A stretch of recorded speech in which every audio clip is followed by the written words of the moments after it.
Tools, materials, and equipment are vital for all professions. This aids the person to accomplish his or her task.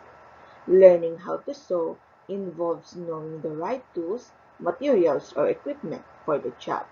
Acquiring knowledge about this will surely make the person's work easier, faster, definitely an enjoyable experience. The essential competencies for this day is all the grade 8 quadrans will be able to identify sewing tools and equipment. Measuring and shaping devices. Tape measure, a flexible measuring device used in taking body measurements. The front has the measurement of 150 centimeters and 60 inches on the other side. Sewing gauge.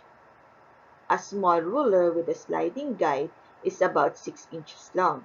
This gauge is used for measurements at hemlines, buttonholes, and areas where other small measurements require checking, such as pleats and tucks.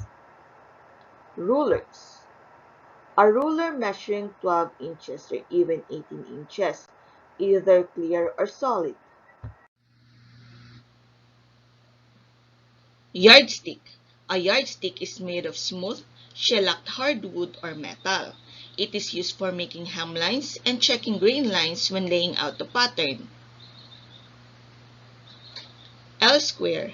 The tailor square or L is used to transfer measurements to the draft pattern. It also divides the garment into the desired measurement.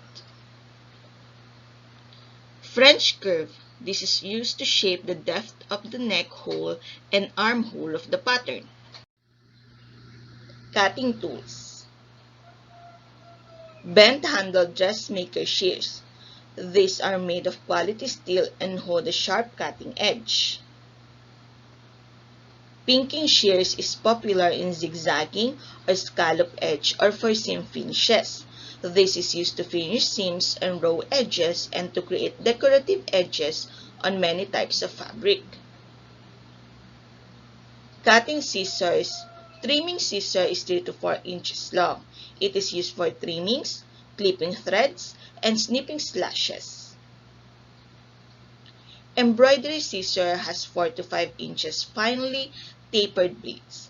Both points are sharp for use in working with fine details, in delicate fabrics, and embroidery work.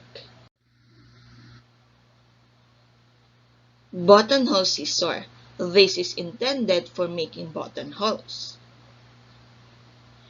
Thread clippers. Thread clippers are a handleless spring-loaded cutting tool that allows for the snipping of threads.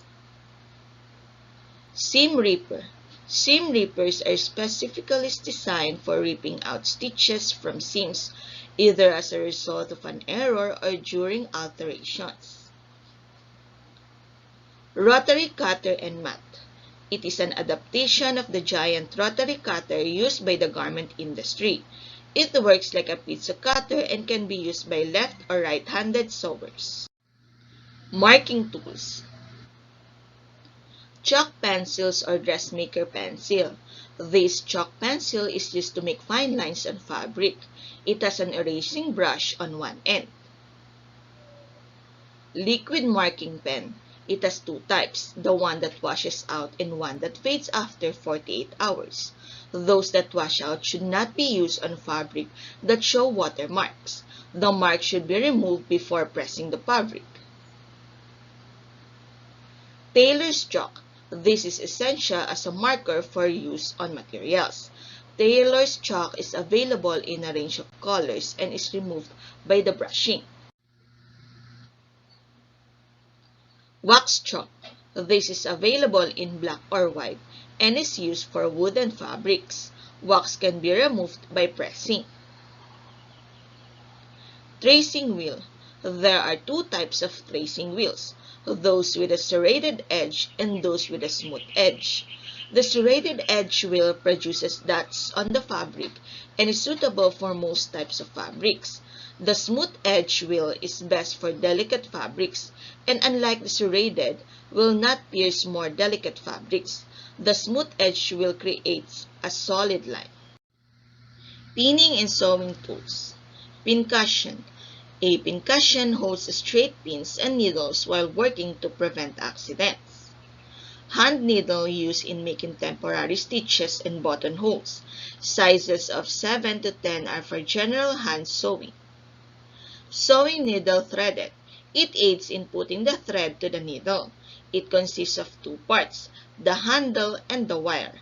The end of the wire that is away from the holder is folded. Timbo, a small hard-pitted cup worn for protection on the finger that pushes the needle in sewing. And lastly, the materials. The fabric is the cloth used in making garments. The plain cotton fabrics, flour sack, or katcha is the most appropriate material for beginners because these are very easy to handle. And the thread. It is used in assembling or constructing the parts of the garment. Threads vary in sizes. Heavy fabrics need stronger threads. The thread should have the same color with that of the fabric used. Keep in mind that sewing tools are instruments that dressmakers use in accomplishing their work.